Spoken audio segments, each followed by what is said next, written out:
topic natin ngayon ay area of a circle.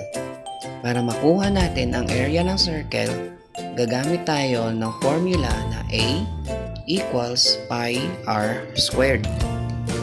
Ang A dyan ay area, ang pi is 3.14, ang r is radius, at ang squared ay exponent. So ilalagay natin ang formula dito. A equals pi r squared equals 3.14. Ang r natin ay 4 cm squared. Imo-multiply muna natin ang 4 times 4 kasi meron siyang squared. So 4 times 4 is equals to 16.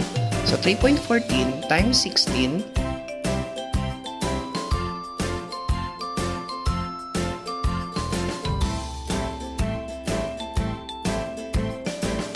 is equals to 50.24 cm. Yan ang area ng ating circle.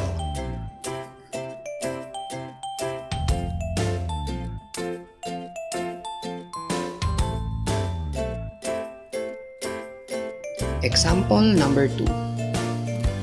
Ang radius natin ay 1/3 cm. So, ilalagay natin ang formula. A equals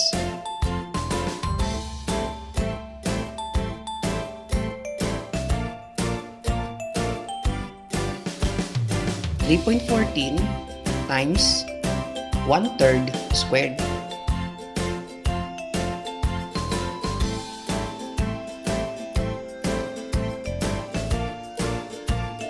So bago natin i-multiply ang 3.14, i-convert muna natin ang 1/3. So 1/3 times 1/3 is equals to 1/9. So 3.14 times 1/9.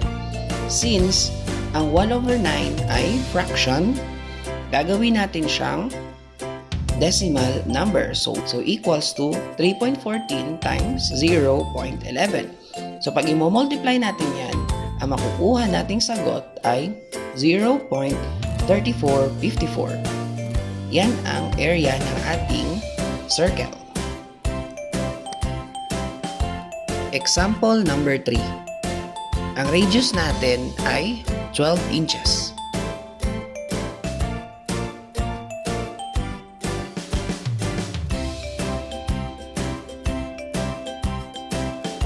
So A equals pi r squared. So ang pi dito ay 3.14. Kopyahin natin ang radius na 12 and squared.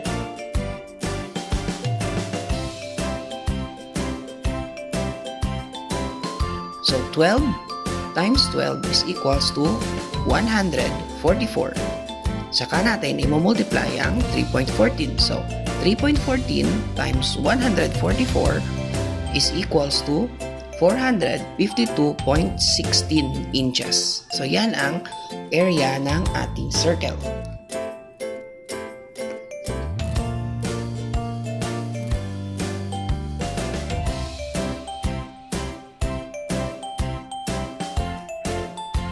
Para sa number 4 and number 5, ikaw naman ang sasagot.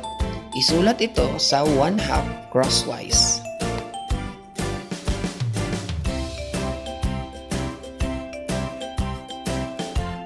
Hanggang dito na lang. Sana ay meron kayong natutunan.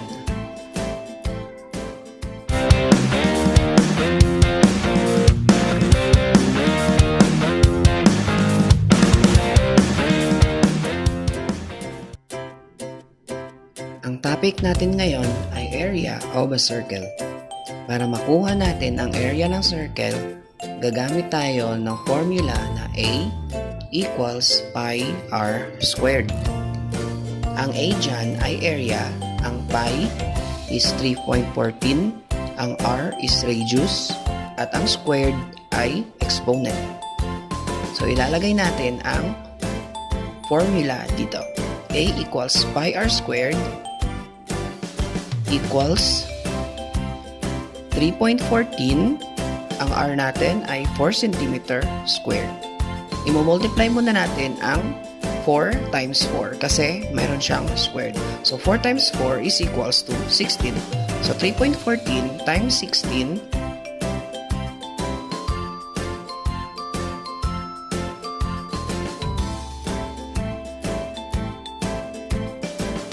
is equals to 50.24 cm. Yan ang area ng ating circle.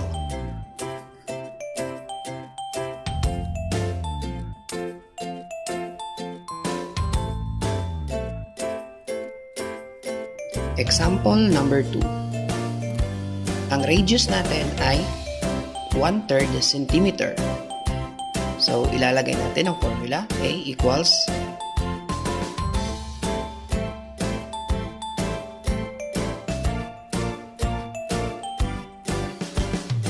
3.14 times 1/3 squared.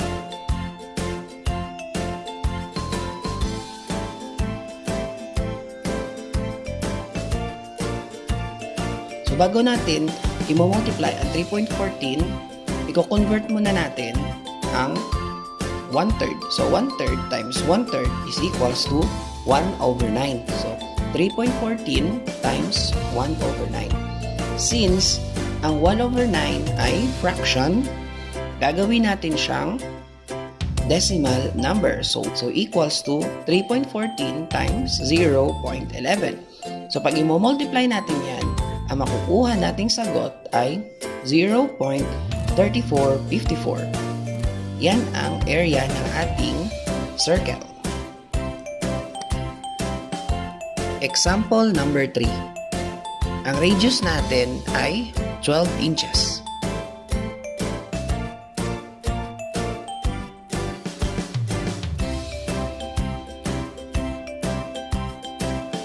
So, A equals pi r squared. So, ang pi dito ay 3.14. Kopyahin natin ang radius na 12 and squared.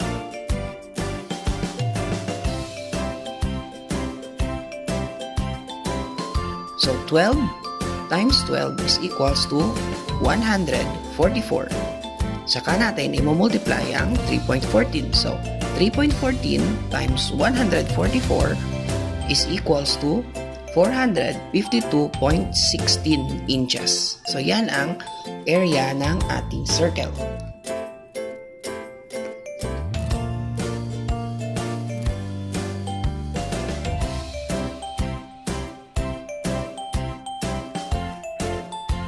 Para sa number 4 and number 5, ikaw naman ang sasagot.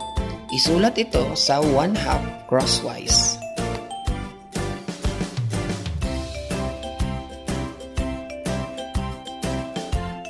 Hanggang dito na lang. Sana ay meron kayong natutunan.